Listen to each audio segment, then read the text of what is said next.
नमस्कार दोस्तों, कैसे हो आप सब। आज हम जानेंगे Castrol India share price target 2024, 2025 और 2030 के बारे में। आखिर इन सालों में इस शेयर की वैल्यू कहां तक जा सकती है। तो दोस्तों, अगर हमें इस कंपनी के Castrol India share price target को निकालना है तो उसके लिए कंपनी को जरूरी चीज़ों को देखना होगा भाई कंपनी ने पिछले 5 सालों में कितना रिटर्न दिया है, कंपनी कितना प्रॉफिट बना रही है, कंपनी कहीं लॉस में तो नहीं चल रही है, कंपनी में ऊपर कर्ज कितना रहा हुआ है। ठीक है, इन सब चीज़ों को देखने के बाद ही हम जो टारगेट वैल्यू को निकाल सकेंगे। और इस वीडियो में हम दोस्तों कैंडल स्टिक वगैरह की बात नहीं करेंगे, जो एक्चुअल में चीज़ है उन सब चीज़ों को देखेंगे। ठीक है, तो इस रिपोर्ट में सबसे पहले दिया हुआ कंपनी की प्रोफाइल, जो कंपनी की जर्नल चीज़ें होती है वो सब देखने आपको मिल जाएगी। और उसके बाद जो है शेयर की टारगेट वैल्यू दी हुई है 2025 की, 2024 की और 2030 की। पर इस टारगेट वैल्यू को हम लास्ट में देखेंगे, क्योंकि हमें ये भी पता होना चाहिए कि टारगेट वैल्यू निकाली कैसे गई है। ठीक है, तो उसके लिए हम सबसे पहले देखेंगे भाई कंपनी की कुछ ज़रूरी चीज़ों को। तो जैसा कि हम देख सकते हैं, सबसे पहले पिछले 5 सालों में शेयर की कीमत में बड़े बदलाव दिए हुए हैं। तो 31 दिसंबर 2018 को देखें तो कंपनी के शेयर की वैल्यू 148 रुपये के आसपास ट्रेड कर रही थी। और 25 दिसंबर 2023 को देखें तो कंपनी के शेयर की वैल्यू 179 रुपीज़ के आसपास ट्रेड कर रही है और मैक्सिमम गई है 188 रुपये तक। तो देखिए, इन पिछले 5 सालों में 148 से लेके मैक्सिमम 188 तक गई है। मतलब कंपनी ने कुछ ज़्यादा अच्छा रिटर्न अपने निवेशकों को पिछले 5 सालों में भी नहीं दिया है, क्योंकि 5 सालों का यार काफ़ी लंबा समय होता है। पर आखिर क्या कारण है कि ये इतनी फेमस कंपनी होने के बाद भी अच्छा रिटर्न नहीं दे पा रही है, उसको अभी हम आगे देखेंगे। पर ये एक अच्छा संकेत नहीं है निवेशकों के लिए, तो इसलिए हम इसको एक माइनस पॉइंट में रखेंगे। हमने यहाँ पे व्हाइट बोर्ड को रखा हुआ है, जहाँ पे हम प्लस पॉइंट और माइनस पॉइंट को ऐड करेंगे। तो यहाँ पे हमने एक माइनस पॉइंट रख दिया है कि क्योंकि जो है कंपनी ने अच्छा रिटर्न अपने निवेशकों को नहीं दे पाई है पिछले 5 सालों में भी। अब कंपनी की ज़रा फाइनेंशियल रिपोर्ट को देख लेते हुए कंपनी ने प्रॉफिट वगैरह कैसा क्या बनाया है, प्रॉफिट और रेवेन्यू वगैरह। ठीक है, तो जैसा कि हम देख सकते हैं 2018 के टाइम में कंपनी के द्वारा 3,988 करोड़ का रेवेन्यू बनाया जा रहा था और नेट इनकम 708 करोड़ की हो रही थी। और अगर 2022 में देखें तो कंपनी ने 4,841 करोड़ का रेवेन्यू बनाया। तो देखिए, इसमें कितनी अच्छी बढ़ोतरी देखने मिली है कंपनी के रेवेन्यू में।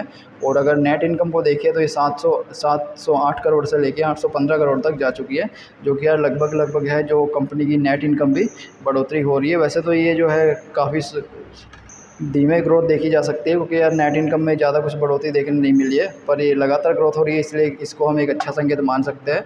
तो इसको हमने एक प्लस पॉइंट में रख दिया। अब हम देखेंगे कंपनी की संपत्ति में होने वाले फेरफार, यानी कंपनी के जो एसेट्स है उसमें क्या बदलाव हो रहे हैं पिछले 5 सालों में। तो अगर 2018 में देखें तो कंपनी के पास 2,106 करोड़ की संपत्ति थी। और अगर 2022 में देखें 5 सालों के बाद, तो कंपनी के पास 3,069 करोड़ की संपत्ति है, जो कि यार सब कंपनी जो संपत्ति है उसमें लगातार काफ़ी अच्छी बढ़ोतरी देखने मिली है, जो कि एक अच्छा संकेत है निवेशकों के लिए। तो हमने भी यहाँ पे एक प्लस पॉइंट दे दिया है, क्योंकि जो है कंपनी की अगर संपत्ति बढ़ रही है तो इससे कंपनी के जो रेवेन्यू सोर्स है उसमें भी बढ़ोतरी देखने मिल सकती है। इसके बाद हम देखेंगे कंपनी के द्वारा दिया गया डिविडेंड। तो जैसा कि हम यहाँ पे देख सकते हैं, कंपनी ने 2023 में 2 बार डिविडेंड दिया था, 22 में 2 बार डिविडेंड दिया था, 2021 में डिविडेंड दिया था। ठीक है, मतलब कंपनी जो है पिछले 5 सालों में लगातार अपने निवेशकों को डिविडेंड दे रही है। एक बार भी नहीं, कंपनी ने 2 बार साल में 2 बार डिविडेंड दिया है। और डिविडेंड दिए गए डिविडेंड की ये वैल्यू दी गई है, जो कि ज़्यादा तो नहीं है पर शेयर की वैल्यू के हिसाब से अच्छी कही जा सकती है। तो दोस्तों, ये एक अच्छा संकेत है, क्योंकि अगर कंपनी लगातार डिविडेंड दे रही है तो ये कंपनी के ज़्यादा प्रॉफिटेबल होने की ओर भी संकेत करता है। अभी हम कंपनी के शेयर होल्डिंग पैटर्न को देखेंगे, वही कंपनी में कौन कौन से इन्वेस्टर रहे हुए हैं। तो सबसे पहले आता है टोटल प्रमोटर होल्डिंग, यानी कंपनी के द्वारा की गई होल्डिंग। कंपनी ने अपने शेयर की 51% की होल्डिंग की गई है, जो कि एक अच्छा संकेत है।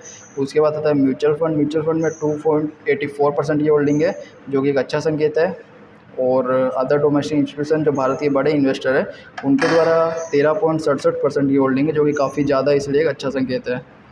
उसके बाद आता है फॉरेन इंस्टीट्यूशन, यानी जो विदेशी इन्वेस्टर है उनके द्वारा 10.96% की होल्डिंग है, जो कि एक अच्छा संकेत है। अगर विदेशी इन्वेस्टर इतनी अच्छी मात्रा में रहे तो भी कहा जा सकता है कंपनी ने अपने विदेशों में भी खुद को काफ़ी अच्छा एक्सपेंड किया हुआ है। रिटेल इन्वेस्टर 21% की होल्डिंग, ये भी एक अच्छा संकेत है। जैसा कि हम जानते हैं, अगर रिटेल इन्वेस्टर अगर किसी कंपनी में कम मात्रा में होल्डिंग होती है तो वह अच्छा माना जाता है। अगर ओवरऑल शेयर होल्डिंग पैटर्न को देखें तो काफ़ी अच्छी देखी जा सकती है, इसमें जो है बड़े इन्वेस्टर काफ़ी अच्छी मात्रा में रहे हुए हैं।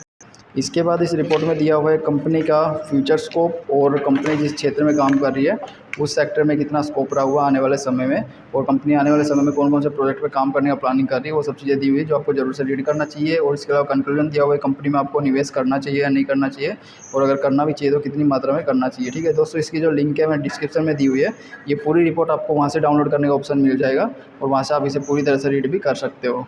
अब हम बात करते हैं टारगेट वैल्यू की।